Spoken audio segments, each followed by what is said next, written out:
وسلم وعلى آله وأصحابه وأزواجه وذريته وأهل بيته ثم إلى أرواح كافة أولياء الله الصالحين المذكورين بهذا الكتاب كلهم أجمعين أن الله يعلي درجاتهم بالجنة ويكثر مثوباتهم ويضاعف حسناتهم ويحفظنا بجاههم وينفعنا بهم ويعيد علينا من بركاتهم وأسرارهم وأنوارهم وعلومهم ونفحاتهم بالدين والدنيا والآخرة على نية أن الله ينور قلوبنا وقوالبنا وييسر أمورنا ويقضي هوائجنا وينيلنا مطالبنا على هذه النية وعلى كل نية صالحة وإلى حضرة النبي محمد صلى الله عليه وسلم الفاتحة. أعوذ بالله من الشيطان الرجيم. بسم الله الرحمن الرحيم. الحمد لله رب العالمين الرحمن الرحيم مالك يوم الدين إياك نعبد وإياك نستعين اهدنا الصراط المستقيم صراط الذين أنعمت عليهم غير المغضوب عليهم ولا الضالين. اللهم صل وسلم على سيدي وحبيبي وطبيبي قلبي وجسدي وروحي سيدي رسول الله محمد عبد الله الصادق الأمين وعلى وصحبه أجمعين.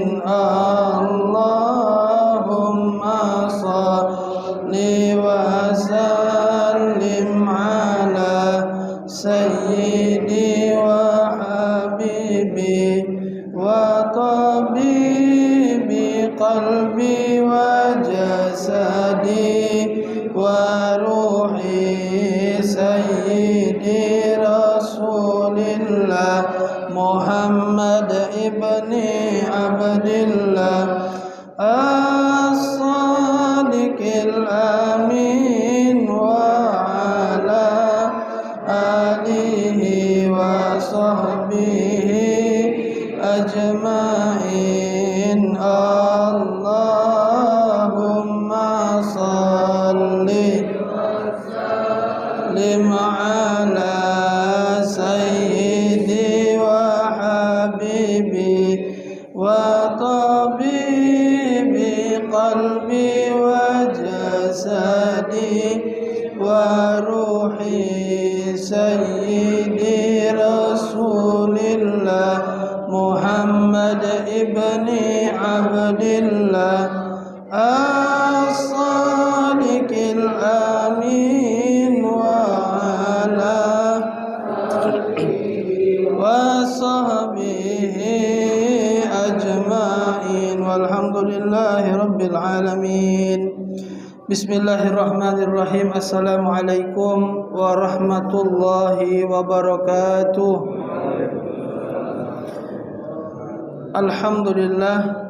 Alhamdulillahi rabbil alamin wassalatu wassalamu ala asyrafil anbiya'i wal mursalin sayyidina wa maulana Muhammadin wa ala alihi wa sahbihi ajma'in. Subhanaka la ilma lana illa ma 'allamtana innaka antal alimul hakim wa tub 'alaina innaka antat tawwabur rahim. Ighfir lana warhamna wa anta khairur rahimin. Fansurna 'alal qaumil kafirin. Rabbi shrah li sadri wa yassir li amri wahlul 'uqdatam min lisani yafqahu qawli wasaddid lisani wahdi qalbi bijahin nabi wa alin nabi wa sahbi walhamdulillahi rabbil alamin. Ma'asyiral hadirin rahimakumullah. Alhamdulillah, bersyukur kepada Allah Subhanahu wa taala yang kembali mengumpulkan kita pada malam hari ini dalam keadaan sehat walafiat, dalam keadaan taat pada Allah, dalam keadaan yang menyenangkan hati baginda Nabi besar Muhammad sallallahu alaihi wasallam. Mudah-mudahan duduknya kita malam ini kelak akan menjadi saksi di hadapan Allah Subhanahu wa taala dan akan menjadi saksi di hadapan baginda Nabi besar Muhammad sallallahu alaihi wasallam. Amin ya rabbal alamin. Ma'asyiral hadirin rahimakumullah, melanjutkan pelajaran yang lalu. Kemarin sampai di syarat sihhatil azani wal iqamati, syarat sah azan dan qomat. Kemarin sudah dibaca syarat daripada sahnya azan dan iqamat adalah al-muwalah baina kalimatiha urfan. Hendaklah antara kalimat satu dengan kalimat yang selanjutnya tak boleh dipisah terlalu lama. Azan harus nyambung dan tidak boleh dipisah. Antara kalimat-kalimat itu tidak boleh dipisah dengan jarak waktu yang lama, apalagi dipisah dengan misal makan atau minum atau ngomong. Cak marin ada contoh kan, lagi ngebang tahu-tahu nanya kunci misalnya, akhirnya noleh lah lagi ngebang tik. Nah, ini bau Allahu Akbar, Allahu Akbar, kunci mana nak tahu aku. Nah ngoceh bau ngebang lamu ini nah mano di hong kampung bau sekali Allahu Akbar ini, belum betul lagi suaranya geti yang ngai kunci. Nah diam ke dulu, talak kemai kalau ada yang lagi ngajak ngomong, atau diputus dengan perbuatan-perbuatan seperti makan atau apalah itu, dan putusnya itu lumayan agak lama antara satu dengan kalimat yang selanjutnya. Paling tidak dia tu durasinya sekitar kita narik napas lah itu, sama dengan Al-Fatihah tu lah, lebih kurang narik napas. Cuman kalau Fatihah kan yo bacaannya tu biasa itu Nah, kalau ngepang ni kan agak panjang nadanya, jadi mungkin agak lama narik napas kan. Bagus itu. Pokoknya jangan terlalu lama dipisah. Kemudian syarat sahnya itu yang selanjutnya adalah tartib. Tartib itu kalimatnya tidak boleh acak-acakan. Allahu Akbar, Allahu Akbar, hayya 'alas shalah. Nah, hayya 'alas shalah langsung. Balik lagi bocok. Allahu Akbar, Allahu Akbar, hayya 'alal falah. Turun lagi ke bawah. Nah, bolak-balik, tak boleh diacak itu. Tak boleh diacak. Apa maksud sah di sini? Sah di sini artinya kalau dia sesuai dengan yang disampaikan ini harus harus berurutan, kemudian tak boleh dipisah terlalu lama. Nah, artinya kalau dilanggar kalimat tadi kan tidak sah itu. Nah, tidak sah di situ berarti tidak dapat pahala sunnah. Nah, itu maksudnya. Kan sunnah azan dengan qomat ini. Nah, ketika dia dilakukan tidak sesuai dengan aturan, tidak sah kan nyebutnya tadi berarti. Karena judulnya syarat sah azan dan iqamah. Kalau dituruti, kalau dipenuhi syarat-syarat ini dari yang awal tadi, kalau dituruti kalau sah artinya dapat pahala sunnah. Ketika tidak dituruti tidak dapat pahala sunnahnya itu tidak dapat. Ngapa? Acak-acakan ngebang dari Allahu Akbar, salatu khairum minan naum, padahal ngebang zuhur gini. Habis lagi nak lupa Allahu Akbar lagi, ujung-ujung hayya 'alal falah. Nah, pokoknya kubek-kubek itulah. Yang penting ujungnya kena aja dia itu. Mana baca? Tidak sah azannya tersebut artinya tidak mendapatkan thawab sunnah, mendapatkan pahala sunnah. Kemudian syarat sah azan dan iqamah yang selanjutnya adalah dukhulul waqti, masuk waktu solat tersebut. Azan subuh sudah masuk waktu, maka sah azannya. Kalau dia azan tadi itu sah dalam arti kata dapat pahala sunnah. Zuhur ngebang selesai, ternyata tidak masuk waktu, belum zuhur, lah ngebang duluan saking semangat dia tadi itu. Tidak sah, artinya tidak dapat pahala pahala sunnah. Azan maghrib buka radio, ketinyo radio Jakarta. Ngebang duluan langit masih tegang lagi. Ya sadaqallahul azim. Nah, matiklah. Betul ketinyo kan? Ngebang sudah mancing tadi. Allahu Akbar masih tegang langit. Sampai selesai ngebang dia tadi. La ilaha illallah. Belum beduk sebenarnya itu tuh. Nah, sada azan dia tadi hukumnya tidak sah. Apa maksud tidak sah? Tidak dapat pahala sunnah. Karena belum masuk waktu. Kegancangan gino ngebang. Apa nak buka tak tahu gitu kan? Iya. Ana dulu pernah lagi kecil merah lagi disusu ngebang. Oh, sehinggonya jam 5 lah duduk langgar. Iyo, ikan langgar sebelah rumah tu lah. Diinjuk ke kunci oleh wak ayah tu kan. Buka kunci langgar duduk tu dah. Sehinggonya, nah itu tadi salah buka ke dia tak ngerti. Nah, langit masih terang, lang ngebang anak sudah. Cepat pula ngebang tadi gogok orang kan. Tidak pernah ada lagi. Nah, itu kan. Nah, jadi syaratnya harus masuk waktu. Kalau dia masuk waktu maka dapatlah pahala sunnah yang dijanjikan oleh baginda Nabi Muhammad sallallahu alaihi wasallam. Wong yang jadi muazzin ini adalah salah satu wong yang kaget dia mendapatkan keutamaan dari Allah Subhanahu wa taala. 40 tahun 40 hari dia azan ikhlas karena Allah Subhanahu wa taala, tidak ngarep upah, tidak ngarep pujian, tidak ngarep apa-apa. Dia azan itu akan mendapatkan satu kemuliaan bagi di akhirat kelak menghadap Allah Subhanahu wa taala. Itu muazzin yang ikhlas dalam arti kata tadi tidak mengharap upah dan lain sebagainya. Kalaupun diupah itu tidak ada ngarep. Pecah di Masjidil Haram, Masjid Nabawi itu digaji oleh kerajaan. Imam tu digaji.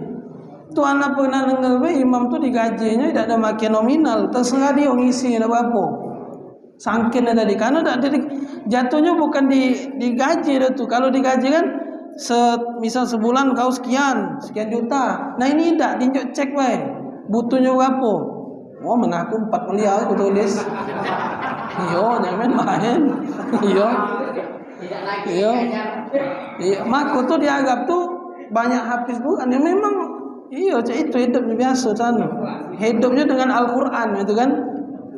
Dan memang menggiur ke bahasanya. Ya ajaklah manusiawi namanya kan. Cuman kalau mereka para syekh itu memang sudah hati memang sudah tulus kan, karena mungkin sudah mendapatkan zauq, bahasa itu zauq, nikmatnya pacak yaqumu maqaman nabi, pacak dulu dapat makom nabi, istilahnya tu pacak ngimam di depan Ka'bah itu makom nabi itu. Nabi dulu pacak ngimam itu di Masjid Nabawi, itu nabi yang jadi imamnya. Nah, mungkin kalau sudah masuk situ bertahun-tahun mungkin rasa duniawinya kali sudah tak katik lagi. Kita memang yang kita ni masih hati ni tadi belum rasa tadi tu cak mereka imam-imam sudah segala macam yang puluhan tahun sudah tegak depan Kaabah itu semayang, mungkin tak katik lagi rasa ngarep duit tu tak katik lagi. Tegak depan sini sudah satu kemuliaan yang hebat. Ini kiblat dunia, aku tegak depan, bayang ke?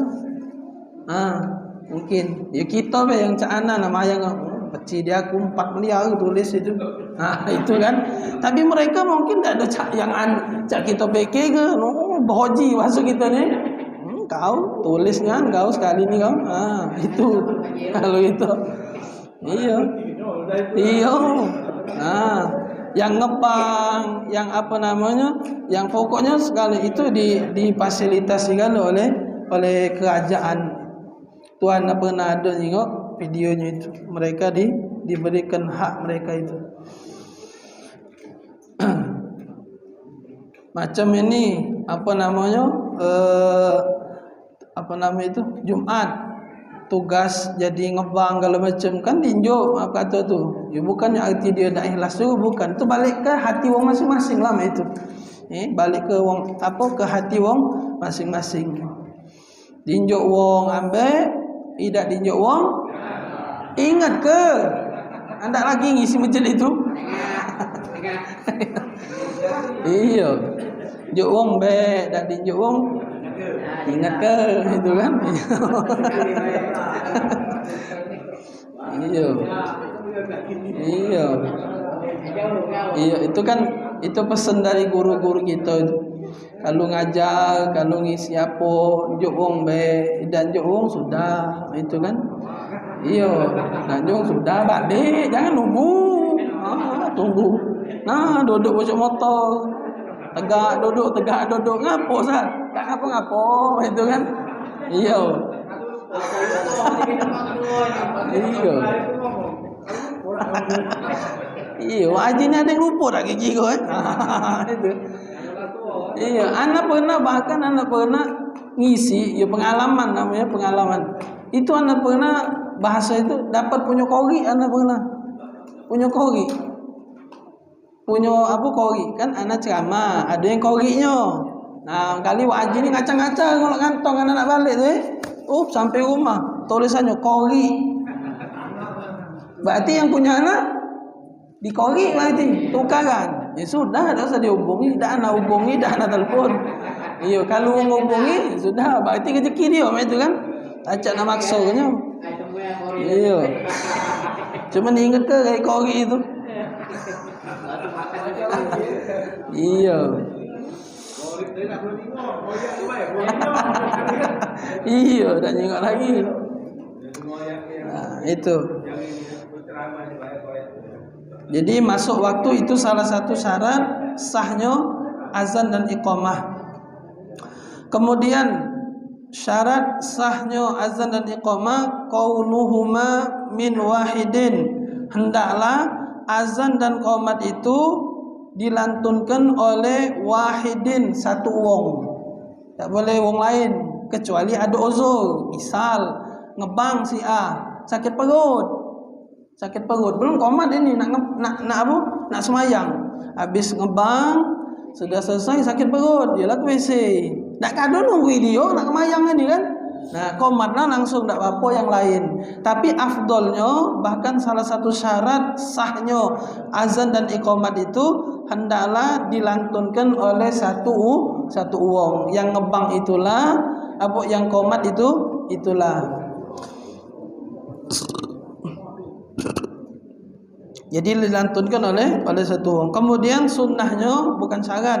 Sunnahnya hendaklah dilantunkan atau dibaca di beda tempat. Ngebang di sini, qomat di sini misalnya kan? Itu. Jangan di satu tempat. Itu bukan syarat tapi kesunnahan baik. Afdolnya qomat di tempat A, azan di tempat B itu. Kemudian syarat yang selanjutnya adalah ayyakuna bil arabiyah. Hendaklah azan tersebut menggunakan bahasa Arab. Tak boleh bahasa lain. Kalau digunakan bahasa lain, Allah Maha Besar, pakai bahasa Indonesia di sana. Sah dak azannya? Tidak sah. Tak dapat pahala sunnah. Tak boleh ngempang pakai bahasa Indonesia. Jadi harus pakai bahasa Arab. Ngebangnya itu. Kemudian al-jahru bihima iza kana lil jamaah. Hendaklah mengumandangkan dengan suara yang lantang, yang besar. Pakai speaker kalau sekarang kan. Kalau zaman Nabi dulu tak kata speaker. Memang suara Sayyidina Bilal dan sahabat yang lain yang galak ngebang, itu memang suaranya dipilih Nabi, suara bagus, lantang pula. Muak itu besar. Itu kan. Itu yang terkenal dulu muazzinnya baginda Nabi Muhammad sallallahu alaihi wasallam, yaitu Sayyidina Bilal bin Rabah. Itu tukang ngebang Nabi. Zaman Nabi masih hidup, dia tulah ngebangnya. Mungkin kalau beliau sakit digantilah sahabat yang lain, tapi beliau tu salah satu mungkin jadi simbol muazzin. Kalau ngebang tu identiknya dengan Bilal. Walaupun ada sahabat yang lain juga yang galak ngebang, tapi kalau dengar suara siapa tukang ngebang Nabi? Bilal. Siapa tukang azan Nabi? Bilal. Bahkan setelah Nabi wafat itu, Sayyidina Bilal itu tak pernah ngebang lagi. Kalau disuruh ngebang tak galak. Ngebang wahai Bilal, azan wahai Bilal, tidak galak. Ngapa tak galak ngebang? Aku kalau ngebang teringat zaman Nabi Muhammad sallallahu alaihi wasallam. Masih teringat dengan kalau dia ngebang teringat dengan Nabi Muhammad SAW. Nah, setiap sahabat, Sayyidina Abu Bakar, yang hebat-hebat kalau ini, pentolan kalau, Sayyidina Abu Bakar, Sayyidina Umar, Sayyidina Utsman, tidak kata yang diterima. Minta dia ngebang, tak galak, ana tak galak. Tapi ketika cucu baginda Nabi Muhammad SAW, Sayyidina Hasan, Sayyidina Husain, yang minta, wahai Bilal, azanlah buat kami. Tak baca dia nak nolak, tak berani. Ngapa? Cucu Nabi ini, salah satu cucu Nabi ini, apa namanya, posturnya, wajahnya mirip-mirip dengan baginda Nabi Muhammad sallallahu alaihi wasallam. Tak baca dia nak nolaknya, berat hati dia. Ini cucu kesayangan Nabi. Dua kok ini, Sayyidina Hasan dengan Sayyidina Husain, cucu baginda Nabi Muhammad sallallahu alaihi wasallam, yang dimanjo, yang disayangi oleh Nabi. Bahkan dalam riwayat baik, Nabi lagi solat dipanjatin, Nabi tak bergerak sampai melambatkan solat saking sayangnya. Nah, tak baca dia nolak. Sekali ini ketika apa namanya cucung baginda Nabi yang minta, ana tak baca nolak.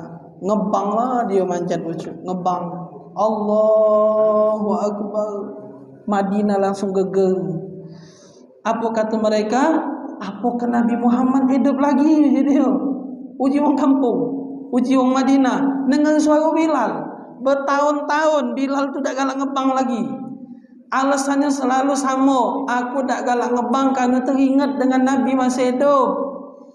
Saking apa namanya? Saking dia kuatnya. Apa dia bahasa itu? Kekeh, apa dia bahasanya? Teguh dengan pendirian dia, tak galak aku ngebang.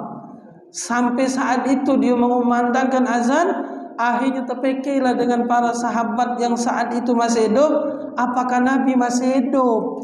Apakah Nabi hidup lagi? Ngapa? Suara Bilal lagi ngebang, karena dia tak bakal pernah ngebang kecuali ada Nabi Muhammad sallallahu alaihi wasallam. Oh, yang lagi nyangkul stop, yang lagi berjualan stop. Nak nyingok ke masjid, ada Nabi Muhammad, apa bukan ini? Ngapa ada suara Bilal? Umpak datang nyingok Nabi tak kata. Yang ada cucu baginda Nabi Muhammad sallallahu alaihi wasallam. Itu Sayyidina Bilal. Saking beliau cintanya dengan Nabi Muhammad sallallahu alaihi wasallam. Nah, itu hendaklah menggunakan bahasa Arab kemudian dengan suara yang lantang. Kalau kita kan pakai speaker itu kan. Speaker toanya dibocor. Jadi kedengaran. Nak manjat dulu, ada menara tak sini? Ada menara. Manjat dulu Pak Daniel, nak kembang. Iya. Manjat. Iya, manjat dulu. Iya. Nah, dulu manjat tempat tinggi ngebang, itu kan. Sekarang ada alat namanya alat pengeras suara. Alat lah bahasa itu. Ya, mungkin ada sebagian yang katakan tak galak anti speaker, ada tak galak bagi speaker. Ini kan sekedar alat pembesar suara, pengeras suara. Jadi kan tak payah nguak-nguak. Ini kan. Coba kalau tak bagi speaker ni. Iyo. Urat leher betul sampai nyerit. Itu jadi. Katanya dulu di Arab sana, di Mekahnya pernah juga terjadi perbedaan pendapat lah masalah speaker gitu ujinya. Itu tak galak. Apa ada sikok syekh ulama yang tak nerima kalau pakai speaker itu kan. Akhirnya syekh yang itu tadi tu lagi baca Quran pakai kaca pembesar. Baca Quran, kaca pembesar. Diparaknya oleh kiai itu. Ya syekh jadi dia. Ente pakai speaker boleh tak? Boleh. Mana boleh pakai speaker? Itu ngembang aja bahasa kita ni kali. Ngembang aja. Enggak usah kita pakai speaker itu kan. Ngembang aja. Iya, itu kan alat pembesar suara. Tidak baca tetap. Nah, jadi sama beza dengan ini apa dia? Kekean ente itu masuk gitu ya. Nah, ini kan alat. Nah, iya sama. Itu mesak ke huruf, ini mesak ke suara. Nah, kalau kita buntu mesak ke suara bini namanya. Kalau ini mesak ke eka. Nah, itu pernah kisahnya itu kan. Ayakuna al-jahra bihima idza kana li jamaah. Kalau dia berjamaah hendaklah dengan suara yang besar. Syarat muazzin. Nah, itu tadi syarat azannya, syarat azan dengan qomatnya. Sekarang syarat syurutul muazzin, syarat wong yang ngebang. Ini wongnya. Bukan lantunannya, bukan bacaannya, bukan. Wongnya itu. Apa syaratnya? Yang nak ngebang tu siapa? Harusnya. Yang pertama, al-Islam fala yasihu min kafirin au murtad. Yang pertama syaratnya harus Islam. Jadi yang ngebang itu tidak boleh orang kafir atau murtad, orang yang Islam tapi keluar dari agama Islam. Boleh, tidak sah. Fala yasihu min kafirin, tidak sah kalau dilantunkan oleh orang yang tidak beragama Islam atau dia murtad dari agama Islam. Syaratnya harus Islam. Nah, jadi ini salah satu juga tempoh hari yang dulu-dulu pernah Ana sampaikan, hampir seluruh aktivitas di dalam ibadat kita, seluruh aktivitas amal ibadat kita itu seluruhnya yahtaju, syaratnya itu harus Islam. Termasuklah ngebang. Semayang harus Islam, pergi haji harus Islam, zakat harus Islam, puasa harus Islam, seluruhnya harus Islam. Harus apa dia? Punya sertifikasi maksudnya, punya karcis keislaman. Jadi tidak baca dia melakukan hal itu. Tidak dianggap sah, amal ibadatnya tidak dianggap sah. Fala yasihu, tidak sah.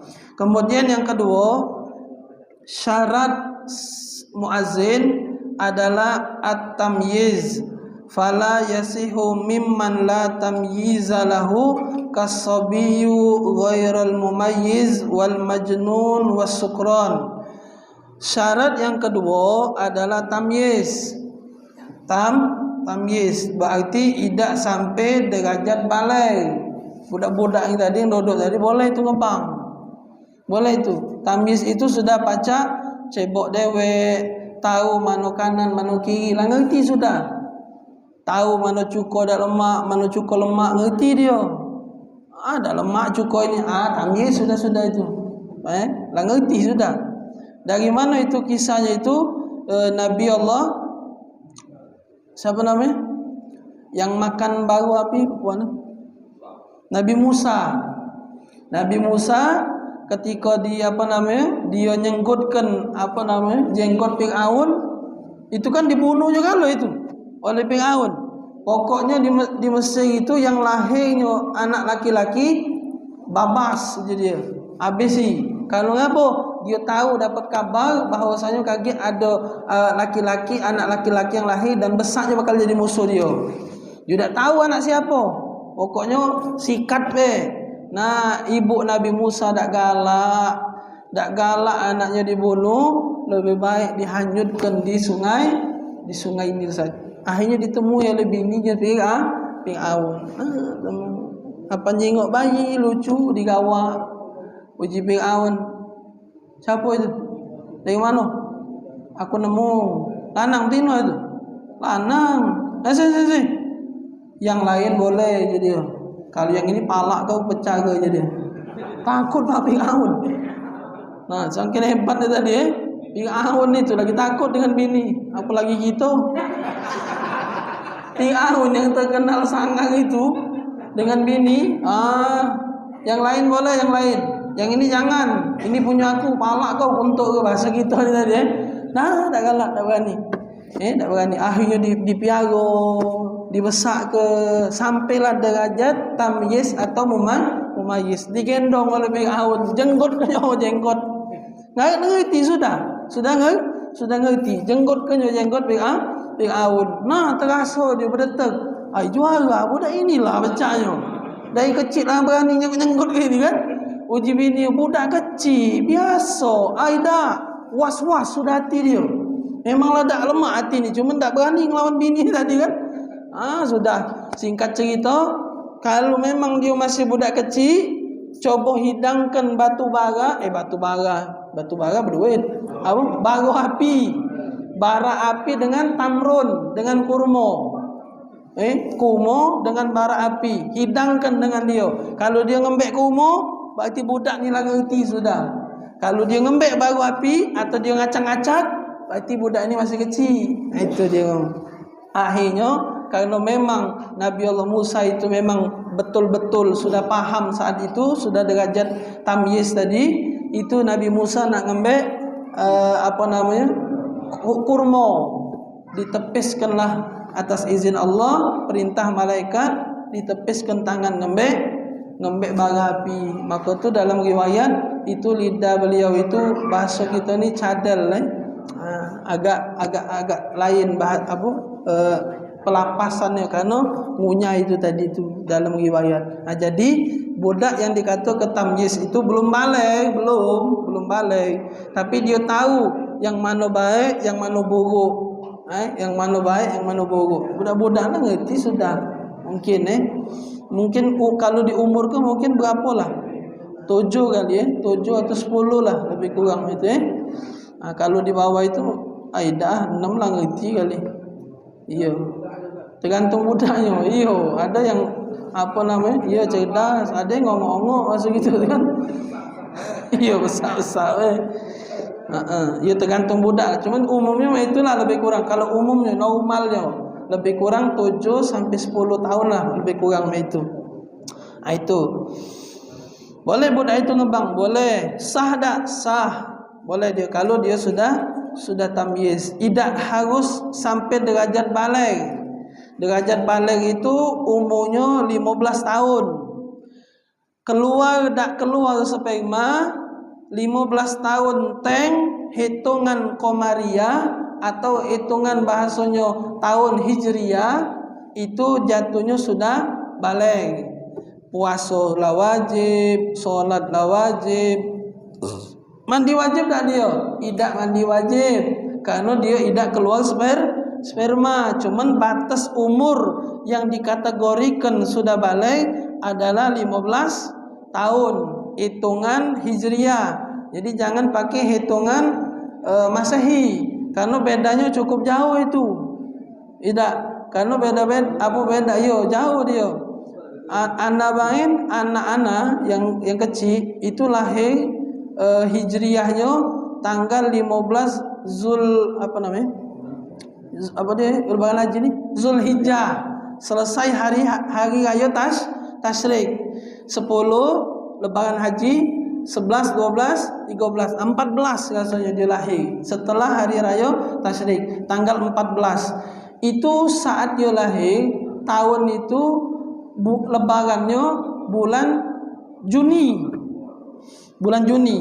Nah, tahun tadi lebarannya bulan Zulhijjah, Juli rasanya. Lebarannya Juni. Juni apa Juli? Lebaran. Pokoknya beda sebulan anak ingatnya. Ya Juli itulah. Nah, Juli. Nah, kalau nurutkan Masehinya, dia di Juni sudah ulang tahun. Tapi lebaran bulan Juli tadi itu belum masuk. Itu jadi beda. Jadi kalau kita punya anak, punya cucung, catat tuh jangan tanggal Masehinya baik. Hijriahnya catat juga. Beda itu. Cak ini puasa. Tahun kemarin puasa bulan berapa? 3 puasa. Tahun ini bulan 2 tanggal 17. Mendak salah kalau kekeran tak salah kan? Kan nak dikeker dulu. Iya, mendak salah betul. Iya. Perkiraan. Artinya di bulan Februari lagi puasa. Lebih kurang kalau tak salah tengok di kalender itu, kalau tak ada meleset, kalau tetap tengok sidang isbat itu 17, artinya maju. Kemarin tak bulan 3, sekarang bulan 2 berubah ni. Itu. Jadi catat. Nah, kapan wong itu budak itu jatuh baligh? Hitungannya bukan Masehi tapi Hijriah. Hitungannya Hijriah. Kalau jatuhnya di anak-anak tadi bulan Juni saat itu belum balik dia. Misal itu tahun itu Juni saat itu dia ulang tahun yang ke-15 tahun. Tidak pernah mimpi basah misal anak ni tadi. Juni ulang tahun itu Masehi, sebenarnya dia masuknya tanggal 14 bulan Zulhijjah, yaitu jatuhnya di bulan Juli. Berarti sebulan lagi lebih kurang. Itulah. Jadi hitungannya harus ngambil bulan Hijriah, bukan Qamariyah, bukan Masehi. Jadi tidak harus balik. Fala yasihu mimman la tamyiza lahu kasobi. Kalau dia di bawah tamyiz, masih kecil ni kan, masih kecil, belum tamyiz, belum ngerti, masih kecil lah intinya. Sobi itu masih anak-anak. Apa bahasa itu? Balita. Iya balita, bayi 5 tahun. Balita dah baca. Mungkin bahasanya sudah kanak-kanak anak-anak pucuk 5 tahun lah itu. Nah kalau dia masih di bawah, pacak ngebang budak ni. Oh apal Ustaz. Dia ngebang lapal, surat Wadduha lapal. Namanya budak ni beda-beda kan, pintarnya tadi kan. Mungkin di rumahnya diajari terus atau denger terus, hafal. Boleh tak dia ngebang? Sah tak dia ngebang? Tidak sah. Karena belum masuk derajat tamyiz, karena budaknya masih kecil. Apal tak dia? Apal, tapi sah belum dia? Belum sah dia ngebang. Sah dalam arti kata tadi apa? Apa maksud tak sah tadi? Pahala sunnahnya itu. Itu jadi. Kemudian ghaira mumayyiz wal majnun. Kemudian majnun tu gila. Ngebang wong gila. Tak sah. Wong gila ngebang. Apal dia ngebang. Lagi waras dengan cara pendek yang ngebang tadi kan. Masuk masjid. Allah bagus dulu suara dia ni misalnya kan. Ya ada. Kadang-kadang tu misalnya kan. Ya tak tahu kita stres ngapo. Bukan gila tu ngapo kali. Apa kalau warisan kali kan gila. Dulu kalau ngambil warisan, akhirnya tergila budak ni tadi misalnya kan. Nah, ngepang, apal ngepang. Hukumnya boleh tak? Tidak. Gila tak baca. Kemudian yang tak baca juga ngebang, tidak sah jadi muazzin. As-sakron, mabuk. Wong mabuk tak boleh ngebang, baca. Apal dia azan, tapi tak boleh dia ngebang. Ngelantur lagi. Wong mabuk. Maka tu ada nama wirid, nama zikir, wirid sakron namanya. Wirid sakron, zikir sakron. Sakron tu arti mabuk. Itu mabuk tu bukan mabuk itu tadi, mabuk apa zikir kepada Allah. Jadi penyusun zikir itu mabuk atau tenggelam dengan zikir kepada Allah. Mabuk tu tak sadar bahasa. Nah, beliau tu ketika zikir tu tak sadar. Zikir, asik dengan zikirnya sampai tak sadar lagi. Hujan tak tahu pas selesai. Nah, basah kalau jemuran udah tak sadar. Kalau kita tak sadar juga karena buntu tadi kan, mata ngeleng-ngeleng kan. Tak sadar. Turun naik mata menjemelek. Tahu-tahu nah hujan getinya. Itu bukan zikir, buntu. Nah, itu nama wirid sakron. Wirid sakron. Itu cukup luar biasa. Wirid itu, zikir itu cukup luar biasa untuk mungkin bahasa ruqyah lah kan ruqyah untuk ngusir-ngusir makhluk-makhluk halus lah lebih kurang itu. Karena anda pernah ngalaminya, bukan cerita ini aslinya anak yang ngalaminya. Waktu itu anak pernah bukan ngewangi sih, kebetulan biar anak ada di situ. Ternyata wong itu nak diruqyah itu kan. Anak lagi main ke rumah wong itu, salah satu keluarganya nak diruqyah. Datanglah ustaz itu. Datang ustaznya kebenaran hari itu memang dia sudah ngundang ustaz tadi. Kebenaran baik kan? Sudah sekalianlah aku nonton ya. Masa aku juga ini jangan cak film TV itu lah cuy. Pokoknya setengah mati. Ada kalau anak hitung saat itu ini bukan atraksi dah ni.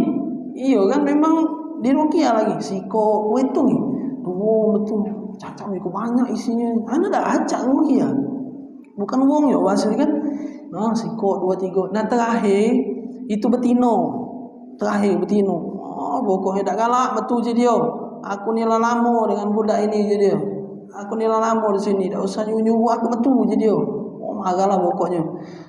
Akhirnya singkat cerita ni, kalau dia ni ngelawan terus, ana ni ini dalam hati. Ini ana yang ngalaminya, bukan cerita dari orang lain, ana yang ngalami. Dalam hati uji ana ngomong dalam hati. Apa coba macam ingat sakron uji ana Kalau nak tahu buka kaget di YouTube wirid sakron. Apa dia wirid sakron itu? Apa namanya? Ana iseng dalam hati tu ana berbesit, apa coba baca wirid sakron aja Itu yang dia lagi kesurupan itu, dia langsung noleh kana. Dia nunjuk, diam-diam tak usah macam apa-apa je dia. Belum macam ada baru ngomong dalam hati. Dia langsung dah tak tahu apa dia kontak, apa dia terasa, apa panas, tak ngerti lah pokoknya. Anak bukan wongnya nak ngerukia, cuma anak tu ya kan biasa macam weget itu tadi memang dari pesantren sudah kan, jadi rutin itu nah jadi ya, ini terbesit dalam hati, coba macam weget sakon biar noleh dia tahu diam-diam untung nak aku rekam itu, kalau tak percaya ada rekaman lagi. Iya anak terkejut juga. Diam-diam tak sama macam apa-apa je dia. Mantap ini. Takut dia. Takut ketinya. Ini dia. Tidak. Diam ke bawah. Baca lah begitu kan dia. Iya. Tidak nak baca kan? Iya. Baca kelompok dia. Itu. Sakron. Artinya mabok sakron tu.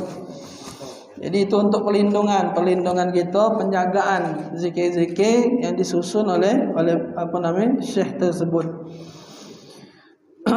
Kemudian syarat sah atau syarat muazzin. Syarat muazzin yang selanjutnya adalah az-zukurah fala yasihu min unsa au khunsa bi khilafil iqamata fatusannu minhuma li nafsihima au li jama'atin nisa. Untuk muazzin, untuk yang ngebang itu syaratnya harus zukurah. Zukurah itu laki-laki. Tak boleh betina ngebang. Ngebang tak boleh betina. Tak boleh betina, tidak sah kalau yang ngebang betina. Au khunsa atau banci. Banci ngebang boleh. Tapi banci di sini bukan banci cak kita ni. Itu tu lanang sebenarnya. Iya. Nah, khunsah itu kalau dalam fikihnya itu khunsah itu memang ada jenis wong yang punya kelamin wiko. Ada tak? Jarang tapi. Nah, itulah yang disebut oleh oleh syariat yang disebut dengan banci. Cuman kita ni kalimat banci itu ya betina lanang jadi-jadian maksud itu Nah, itu ya lanang becak betina, itulah yang leket di kita ini kalimat banci. Nah, kalau dalam syariat banci di situ definisinya bukan yang cak kita nih, tapi laki-laki yang punya kelamin dua itu ada duiko. Memang jarang nian. Maka tu jarang dibahas memang dalam kitab-kitab karena memang jarang wong yang banci ini tadi dua kelamin ini tadi. Yang mana? Ya dah apa kau dengar bang? Iya lanang dia tu. Maka tu ada yang bertanya dengan Ustaz Taufik, Ustaz apa dia hukumnya megang ini banci je dia? Ada orang bertanya, uji Ustaz Taufik gemat ujinya megang ini banci. Ustaz apa hukumnya megang ini banci? Gemat uji dia. Lanang itu kan betina. Lanang kan? Lanang busa itu tu. Iya gemat uji dia. Wong itu tuh nanya benar-benar kan berdosa dah gemat uji dia lanang itu ya. Iya cuman uji Ustaz Taufik tu jangan gemat 50 aja. Iya. Itu jadi dia tu lanang sebenarnya. Itu hukumnya dilaknat oleh Allah Subhanahu wa taala. Lanang yang tasyabbuh bin nisa laki-laki yang menyerupai perempuan, atau an-nisa tasyabbuh bizukura, perempuan yang menyerupai laki-laki. Jadi harus dengan kodratnya masing-masing. Kalau dilahir ke lanang, anang. Kalau dilahir ke betino. Jadi jangan lanang jadi betino jadi lanang. Ujung-ujung kaki rusak tak apa namanya keasliannya. Yang harusnya lanang demen dengan betino, gara-gara dibanci laju demen dengan lanang. Itulah jadinya kaki kaum Nabi apa? Nabi Lut laki sama lanang sama lanang, betino sama betino. Auzubillah, diazab oleh Allah Subhanahu wa taala, ngato jadi batu jadi galuh. Masih ada oh sisa masih ada. Utal ke bae sungai musi sisanya. Iya. Nauzubillah min dzalik.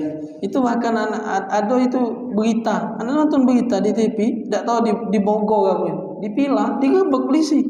Pesta lanang galau isinya. Lanang galau. Digebek oleh polisi di Bogor, di villa apa dia itu. Oh ya Allah, nauzubillah. Ini sisa tadi nah. Sisa ya. Iya. Nauzubillah min dzalik. Ya Allah, minta jauh-jauhkan. Itu kadang-kadang dari kecil mungkin terarah ke arah yang tidak sesuai dengan kodrat dia.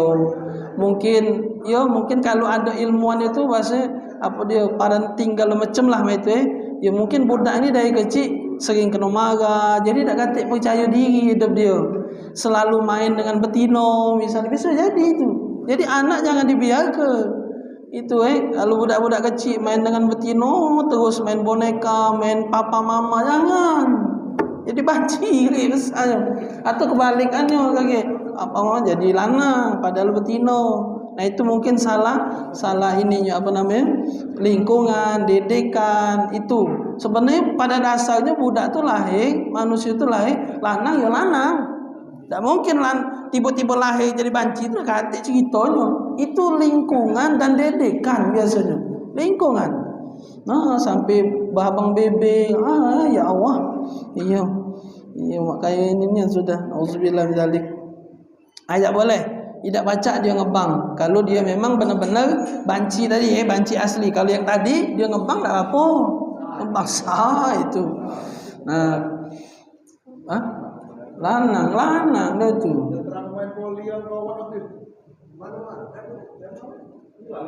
Jadi terang kan? Iya, memang dia betul. Fatusannu minhuma li nafsihima aw li jama'atin nisa. Nah, yang bikhilaf itu, yang diperbolehkan itu iqamah. Qomat boleh betino. Tapi itu juga li jama'atin nisa, untuk sholat berjamaah sesama betino. Bukan sholat jamaah lanang sama lanang yang qomatnya betino, tak boleh juga. Acara ibu-ibu siang zuhur, sholat asar berjamaah yang ngebang lanang yang qomatnya betino, tak boleh. Karena sholat ini tadi sama lanang, kecuali ibu-ibu sama dia itulah yang semayang. Yang imamnya ibu-ibu sah, sama-sama dia semayang. Itu. Jadi tidak boleh kalau yang sholatnya sama lanang tapi yang qomatnya betino, tidak sah hukumnya, tidak boleh.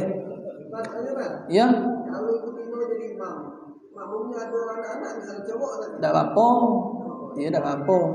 Kecuali dia sudah balik. Kalau masih derajat mumayyiz tidak apa-apa. Kalau sudah balik tidak boleh. Yang lanang yang harus jadi imam itu. Kalau masih kecil, tamyiz tadi kan belum masuk derajat wajib sholat. Tapi Nabi itu ngajarkan kalau sudah 7 tahun suruh, sudah 10 tahun wadribu bil asyra, dipukul kalau sudah 10 tahun. Tapi belum wajib karena belum balik. Budak kecil tak apa-apa masih diimami oleh ibunya tadi itu kan. Budak kecil ngimami budak aja. Iya karena belum sah tadi, belum masuk derajat itunya tadi kan. Iya. Dah baca itu. Apal kan banyak budak-budak zaman sekarang ni kan. Ada sekolahan-sekolahan yang memang mendidik budak-budak yang hafal Quran dari kecil. Umur kecil kelas 1 masih TK bila hafal surat An-Naba. Kita lagi ngam-ngam maconya dia lah. Iya.